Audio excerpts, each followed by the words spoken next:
Bruno Richi in Bicycle Thieves. In 1948, Enzo Staiola, just 8 or 9 years old, was cast as Bruno Richi in Vittorio De Sica's Bicycle Thieves, a landmark of Italian neorealism. Staiola wasn't a trained actor. Some accounts say De Sica noticed him watching the crew from a nearby street, while others suggest he was found during a search for non-professionals. Regardless, De Sica's choice was deliberate. He famously avoided polished performances, believing that genuine emotion came from real people. In Bruno, he discovered the quiet strength of a child witnessing hardship without fully grasping it. The film's unvarnished style, shot on location in post-war Rome, intensified its emotional resonance. Critics lauded its impact. The New York Times described it as a moving and eloquent drama of the human condition. Bruno's silent devotion to his struggling father became a symbol of childhood endurance in a world still recovering from war. The film received an honorary Academy Award in 1950, before the foreign language category was competitive, and later topped the Sight and Sound Critics Poll in 1952, cementing its place as a global classic. Staiola appeared in a handful of films before leaving acting to become a teacher. Many believe De Sica recognized an innate wisdom in him, something that couldn't be taught. Bruno Richi remains one of the most memorable child leads of cinema's golden age, not for what he said, but for what he conveyed in silence. Scout Finch in To Kill a Mockingbird. In 1962, a 10-year-old newcomer became the face of one of the most iconic legal dramas in American film. Mary Badham's portrayal of Scout Finch in To Kill a Mockingbird didn't just win critical acclaim, it transformed the visual language of courtroom cinema. Director Robert Mulligan shot pivotal scenes from Scout's vantage point, reframing the narrative through a child's candid, unfiltered gaze. This approach was striking and entirely intentional. Film scholars have long cited this technique as a brilliant way to contrast innocence with systemic injustice. Badham's performance earned her a nomination for Best Supporting Actress, making her the youngest nominee at the time, a record that stood until Tatum O'Neal's win in 1974. There was speculation that the pressures of fame led Badham to step away from acting, though she later explained that Hollywood simply wasn't for her. Off-screen, her friendship with Gregory Peck became legendary. He affectionately called her Scout for years, and included her in events well into her adulthood. In 2022, Badham made a rare public appearance for the film's 60th anniversary, reigniting interest in her brief but indelible career. Some suggest that embodying Scout left a lasting emotional mark. Ultimately, Scout Finch didn't just witness justice, she redefined how audiences saw it. Pascal and the Red Balloon. Pascal and the Red Balloon from 1956 wasn't a seasoned performer. He was a 6-year-old, cast by his father, director Albert Lamorisse. Yet his nearly wordless role became a touchstone of Golden Age cinema. The film, shot in Eastman color, used vivid visuals to set a single red balloon against the subdued backdrop of post-war Paris. Critics celebrated its color palette, especially for a short film produced outside the major studio system. At just 34 minutes and almost silent, The Red Balloon astonished the industry by winning the Academy Award for Best Original Screenplay, the only short film to ever do so. Many believe the film's emotional depth was heightened by the real-life connection between father and son, lending its gentle melancholy a rare authenticity. Over time, filmmakers like Hayao Miyazaki and Spike Jonze have cited its influence, praising its minimalist storytelling and dreamlike quality. Some crew members even whispered that the balloon symbolized lost innocence or a guiding spirit, though Lamorisse never confirmed any hidden meanings. Despite its modest scope, the film's legacy has echoed through decades of animation, children's literature, and visual culture, all anchored by a child whose quiet presence left a lasting mark. David Copperfield and David Copperfield. In 1935, MGM took a bold gamble by adapting Charles Dickens' sprawling novel David Copperfield. But the real revelation wasn't the elaborate sets or the parade of British stage stars. It was 12-year-old Freddie Bartholomew. Virtually unknown at the time, Bartholomew delivered a performance as young David that critics praised for its emotional subtlety and restraint. While the New York Times didn't quote him directly, reviewers widely hailed his portrayal as one of the most moving ever given by a child actor. Directed by George Cukor and produced by David O. Selznick, the film featured legends like Lionel Barrymore and Basil Rathbone, yet Bartholomew anchored the story with a quiet strength. The film earned 3 Academy Award nominations, including Best Picture, and propelled Bartholomew into Hollywood stardom. Off-screen, however, his life mirrored Dickensian drama. Soon after his rise, he became embroiled in a bitter legal dispute with his aunt, his former guardian, who sought control over his earnings. Many believe the emotional strain of this battle, coupled with the pressures of early fame, contributed to his fading career. By the mid-40s, his name had all but disappeared from marquees. Still, his performance in David Copperfield stands as a milestone in Golden Age cinema, a rare instance where both character and actor seem to be wrestling with unseen adversities. Harvey Chain in Captains Courageous.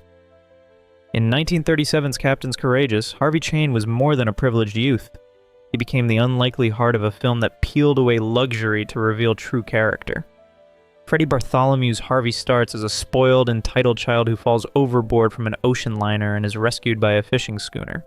Instead of a fairy tale rescue, he faces relentless work, stern discipline, and a months-long lesson in humility.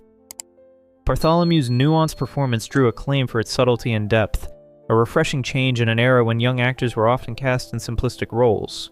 While Spencer Tracy won the Academy Award for Best Actor as the seasoned fisherman Manuel, it was Harvey's evolution that anchored the film's emotional journey. MGM combined authentic seafaring scenes off the California coast with controlled studio work, using water tanks and sound stages for much of the action. Whispers circulated that Bartholomew's weary expressions reflected the demanding shoot. Offset, the actor was embroiled in a public legal dispute with relatives over his earnings, a real-life ordeal that some say paralleled his character's growth from dependence to self-sufficiency. The film became a commercial success and endures as one of the Golden Age's most realistic coming-of-age stories, driven by a young lead who shouldered more than just his lines. Hugh Morgan in How Green Was My Valley. In 1941, 12-year-old Roddy McDowall anchored How Green Was My Valley as Hugh Morgan, a rare instance of a child lead at the heart of a Best Picture winner. Directed by John Ford, the film chronicled a Welsh mining family's gradual decline seen through Hugh's observant perspective. While Citizen Kane dazzled with innovation, Ford's understated narrative won the Academy's favor, fueling ongoing debate among film scholars. McDowall was not individually nominated, but his performance was celebrated for its sincerity. The New York Times called it uncommonly genuine. Ford, renowned for drawing natural performances from young actors, allowed McDowall to react authentically, letting silence convey meaning. Offset, the cast developed close relationships, with McDowall later describing the experience as his emotional education. Some speculate Ford chose McDowall for his introspective nature, mirroring Hugh's own quiet depth. Decades later, the role remains a touchstone for child-led storytelling in classic cinema, honest, unsentimental, and never patronizing. Marcelino and Miracle of Marcelino. In 1955, a gentle Spanish film introduced a child character who had come to define a generation's spiritual imagination. Marcelino, in Miracle of Marcelino, played by 6-year-old Pablito Calvo, was not just the emotional heart of the story. He became a symbol of post-war innocence in a country still healing from civil conflict. Directed by Ladislau Vajda and adapted from Jose Maria Sanchez Silva's novel, the film follows an orphan raised by monks whose unwavering faith leads to a miraculous encounter. In Franco-era Spain, where religious symbolism was both state-sanctioned and deeply personal, the film resonated deeply. Calvo's understated performance earned acclaim across Europe and Latin America, helping the film win the special prize at the Cannes Film Festival in 1955. Critics praised its spiritual tenderness and cinematic purity, though the phrase is often cited secondhand. While its reach didn't extend as far as Hollywood, its influence in Spanish-speaking countries was significant. Some believe Marcelino's quiet faith paved the way for later child-led spiritual dramas. Pablito, thrust into fame, left acting by age 12. Stories suggest that the pressures of being a national icon led him to seek a more private life. Today, the film still airs during Easter and Christmas on Spanish-language networks, a testament to its lasting impact. In an era dominated by adult protagonists, Marcelino stood apart, not with force or rebellion, but with belief. Paulette in Forbidden Games. In 1952, Paulette in Forbidden Games left audiences stunned with a performance that felt more like a reflection of wartime trauma than traditional acting. 6-year-old Brigitte Fosse's portrayal anchored René Clément's anti-war masterpiece. a film that used a child's viewpoint to cut deeper than most adult war stories. Fosse was not a trained actress. Some say Clément discovered her in a park, while others claim she was recommended by a family friend. Either way, her casting was a risk that paid off. The film's naturalistic approach, encouraged by Clément, led many to believe the children improvised, especially in the unsettling animal cemetery scenes. In reality, the film was carefully scripted, though the young actors were allowed to react authentically. When Forbidden Games won the Golden Lion at Venice and the Academy Award for Best Foreign Language Film in 1953, it became a cultural milestone. Some critics applauded its raw honesty, while others debated whether such a harrowing story should be told through a child's eyes. French censors initially hesitated to approve its release, fearing it might provoke controversy, a concern that echoed the era's broader anxieties about post-war trauma in art. Even decades later, Paulette remains a haunting symbol of innocence amid chaos, influencing later classics like The Spirit of the Beehive and Pan's Labyrinth. Terry and the Boy with Green Hair. In 1948, Dean Stockwell took on one of his most distinctive early roles, Terry and the Boy with Green Hair. At only 12, Stockwell led a film that didn't just feature a child. It used him as the prism for a nation's post-war soul-searching. Terry's sudden green hair wasn't merely a quirky plot device. It symbolized the isolation experienced by children affected by war. Released just 3 years after World War II, the film used fantasy to explore the emotional aftermath of global conflict. Director Joseph Losey sought to convey the cost of war through a child's innocence, though his intentions remain a topic of debate.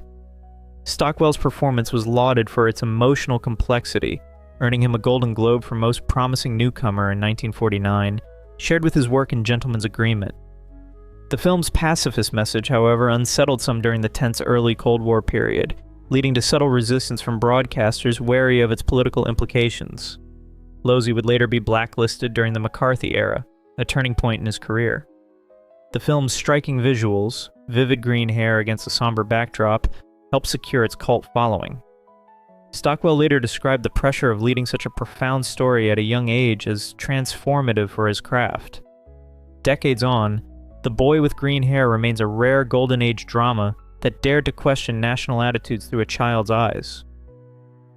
Toby Tyler in 10 Weeks with a Circus. Released by Disney in 1960, Toby Tyler, or 10 Weeks with a Circus, offered a rare child-led drama that didn't patronize its audience.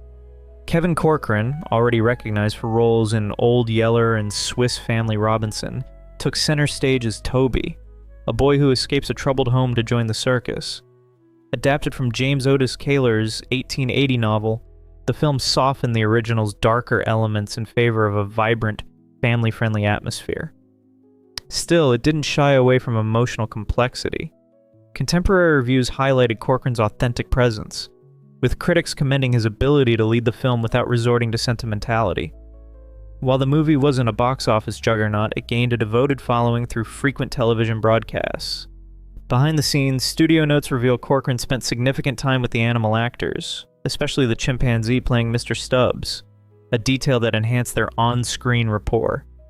Disney insiders even suggest that Walt Disney himself championed the project, seeing in Toby Tyler a reflection of the studio's core values of belonging and perseverance. Whether fact or legend, the film endures as a quietly powerful entry in Disney's golden age, centering a child's emotional journey without glossing over its challenges. Pippy Longsttocking and Pippy Longsttocking.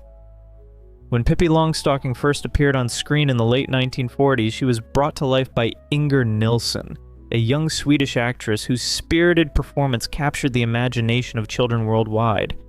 Adapted from Astrid Lindgren's beloved books, the film introduced audiences to a fiercely independent girl with a wild sense of adventure and a knack for turning the adult world upside down. Nilsson's portrayal was both playful and sincere, embodying Pippi's blend of mischief and kindness. The film's whimsical tone, colorful costumes, and inventive set pieces made it an instant favorite among families. Critics praised Nilsson's natural charisma, noting how she brought depth to a character who could have easily become a caricature. The success of the film led to sequels and a television series, cementing Pippi's status as a cultural icon. For many, Nilsson's Pippi remains the definitive version, a symbol of childhood freedom and resilience that continues to inspire new generations. Francie Nolan in A Tree Grows in Brooklyn.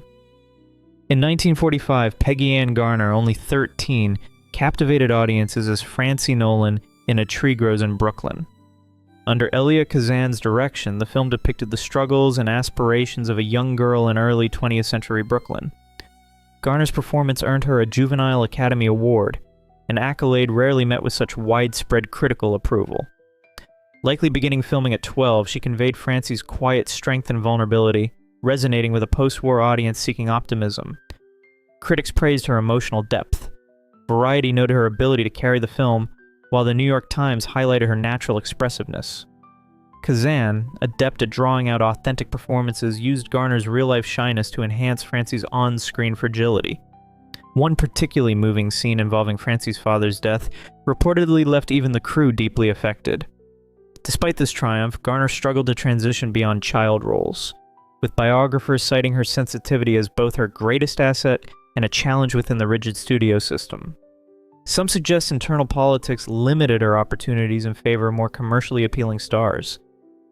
Nevertheless, Francie Nolan remains a defining figure in classic Hollywood, a child character who bore the emotional weight of an entire film and era. If you've enjoyed this video, please leave a like and comment. Also consider subscribing and hitting the notification bell to get notified of our new videos each week. Thanks for watching.